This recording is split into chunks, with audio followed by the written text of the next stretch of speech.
Students, आज हम पढ़ रहे हैं अपना सामाजिक विज्ञान का क्लास 4 का लेसन नंबर 14, जिसका नाम है प्यारे बच्चों मरुस्थलीय क्षेत्र का जीवन। इससे पहले वीडियोस में हम अपने 13 लेसन कंप्लीट कर चुके हैं प्यारे बच्चों। तो आइए आज नेक्स्ट चैप्टर शुरू करते हैं। ग्रेट इंडियन डेजर्ट या ग्रेट इंडियन डेजर्ट या थार मरुस्थल जो भारत के दक्षिण पश्चिम में स्थित है। कहां पर है प्यारे बच्चों? थार मरुस्थल, जो कि हमारा कौन सा क्षेत्र होता है? राजस्थान वाला। तो उसे क्या कहते हैं? थार मरुस्थल, जो कि कहां पर है? दक्षिण पश्चिम में स्थित है। में जीवन, जलवायु तथा प्राकृतिक भौगोलिक स्थिति के कारण उत्तरी मैदानों के जीवन से भिन्न है। वहां की जलवायु और भौगोलिक स्थिति के कारण वो कैसा है? उत्तरी मैदानी क्षेत्रों से अलग है। यह राजस्थान का एक बड़ा भाग घेरता है। यह एक रेतीला रेगिस्तान है जहां वनस्पति नहीं के बराबर है, अर्थात वहां वनस्पति जो है प्यारे बच्चों वो नाम मात्र के लिए ही पाई जाती है। यहाँ वर्षा बहुत कम होती है तथा पानी भी कम है। अतः प्यारे बच्चों जहाँ पानी नहीं होगा, आप समझ सकते हैं कि वहां वनस्पतियों का होना लगभग असंभव होता है। ऐसे इलाकों में खजूर तथा घास उगती है। कुछ स्थानों पर जहां पानी के पोखर, तालाब तथा वनस्पतियां पाई जाती हैं, उसे स्थान को मरु उद्यान कहते हैं। क्या कहते हैं? जहां पानी, तालाब और वनस्पतियां कुछ मात्रा में पाई जाती हैं, उन्हें क्या कहते हैं? ऐसे स्थानों को मरु उद्यान। गांव के लोग ऊंट, भेड़, बकरियां पालते हैं। वे अपने जंतुओं के लिए चारे तथा पानी की तलाश में एक स्थान से दूसरे स्थान पर जाते हैं। गंदीलिया लोहा एक खाना बदोश जनजाति है। क्या है? गंदीलिया लोहा क्या है? ये एक जनजाति है जो लोहे की वस्तुओं जैसे बर्तन, तसले तथा औजार बनाते हैं। इन लोगों को बंजारे कहते हैं। जो गंदीलिया लोहा एक जनजाति है, इन्हें क्या कहते हैं प्यारे बच्चों? बंजारे। रेगिस्तान में जीवन बहुत कठिन होता है। यहाँ बहुत कम सड़कें तथा रेलवे लाइन्स है, अर्थात सड़कें भी कम है और रेलवे लाइन्स भी कम है।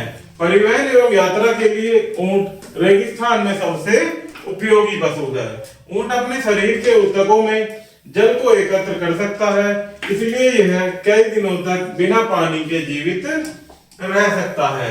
इसीलिए प्यारे बच्चों वहां ऊंट को अपने यातायात के साधन के रूप में भी बहुलता से प्रयोग किया जाता है। यह कटीली मरुस्थलीय वनस्पति पर जीवन यापन करता है। इन सभी कारणों से ऊंट को रेगिस्तान का जहाज कहा जाता है। क्या कहते हैं प्यारे बच्चों? ऊंट को रेगिस्तान का जहाज। रेगिस्तान में कुछ ही सड़कें एवं रेलवे लाइन्स हैं। रेगिस्तान में लोग अपने ऊंटों पर समूहों में चलते हैं। इसे कारवा कहा जाता है, अर्थात जब वो इकट्ठा होकर अपने ऊंट पर चलते हैं प्यारे बच्चों, तो उसे क्या कहा जाता है? कारवा कहा जाता है।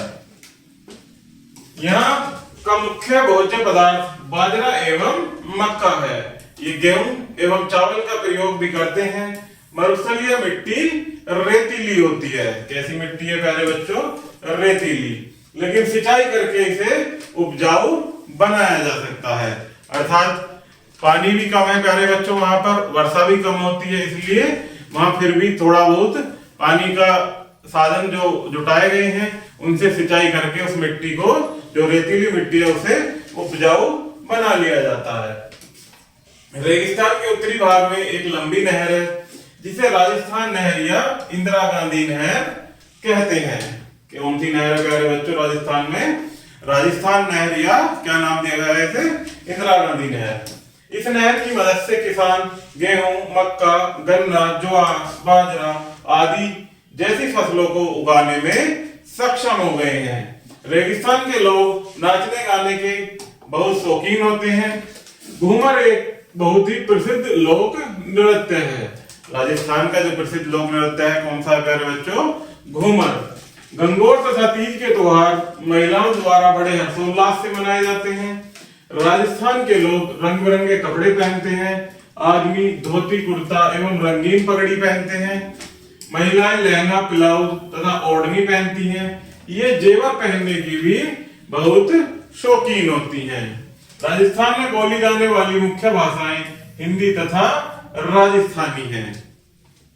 राजस्थान अपने ऐतिहासिक किलों तथा स्थानों के लिए प्रसिद्ध है। राजस्थान की राजधानी जयपुर है। क्या है प्यारे बच्चों? राजस्थान की राजधानी जयपुर, जिसे गुलाबी शहर भी कहा जाता है। क्या कहा जाता है जयपुर को? गुलाबी शहर या गुलाबी नगरी। उदयपुर अपनी झीलों के लिए प्रसिद्ध है तथा चित्तौड़गढ़ में देश का सबसे बड़ा किला है। देश का सबसे बड़ा किला कहाँ है प्यारे बच्चों? चित्तौड़गढ़ में। अरावली पहाड़ियों में माउंट आबू, जो कि राजस्थान का प्रसिद्ध पहाड़ी क्षेत्र है। क्या है माउंट आबू? राजस्थान का प्रसिद्ध पहाड़ी क्षेत्र। माउंट आबू के पास दिलवाड़ा का प्रसिद्ध मंदिर है। अजमेर मोइनुद्दीन चिश्ती की दरगाह के लिए प्रसिद्ध है। जो राजस्थान का दिलवाड़ा मंदिर है प्यारे बच्चों, कहां पर है? माउंट आबू के पास, जो कि किसके लिए प्रसिद्ध है? अजमेर मोइनुद्दीन चिश्ती की दरगाह के लिए। पुष्कर हिंदुओं का एक प्रसिद्ध तीर्थ स्थल है, जो कि कहां पर पड़ता है? पुष्कर भी राजस्थान में। तो प्यारे बच्चों, यहाँ आगे कुछ मुख्य बिंदु दिए गए हैं, इनको हम और आप खुलकर पढ़ेंगे। इसमें पहला है रेगिस्तान रेतीला है, जहां वनस्पति नहीं के बराबर है, अर्थात वहां जल की मात्रा बहुत ही कम है, जिस कारण वहां वनस्पति भी ना के बराबर ही पाई जाती है। रेगिस्तान में इधर से उधर रहने वाले लोगों को खाना बदोश कहते हैं। क्या कहते हैं? जो लोग एक स्थान से दूसरे स्थान पर रहने के लिए आते जाते रहते हैं, उन्हें क्या कहते हैं? खाना बदोश। नेक्स्ट है कुछ फसलें जैसे बाजरा, मक्का तथा जोमर उद्यानों के चारों ओर उगाते हैं। नेक्स्ट है इंदिरा गांधी नहर ने मरुस्थल के एक बड़े क्षेत्र को उपजाऊ भूमि में बदल दिया है, अर्थात सरकार के द्वारा जो एक नदी वहां पर विकसित की गई प्यारे बच्चों, जिसका नाम क्या रखा गया? इंदिरा गांधी नहर या राजस्थानी नहर। उसने वहां के बड़े क्षेत्र को उपजाऊ भूमि में बदल दिया है, अर्थात उस पर फसलें उगाने लायक उस भूमि को बना दिया है। नेक्स्ट है राजस्थान अपने ऐतिहासिक किलों तथा स्थानों के लिए प्रसिद्ध है। ऊंट को रेगिस्तान का जहाज कहा जाता है। क्या कहा जाता है प्यारे बच्चों? ऊंट को राजस्थान का जहाज। तो इस प्रकार से प्यारे बच्चों हमारा ये लेसन यही समाप्त होता है। आशा करता हूं कि आपको यह वीडियो जरूर पसंद आई होगी। धन्यवाद।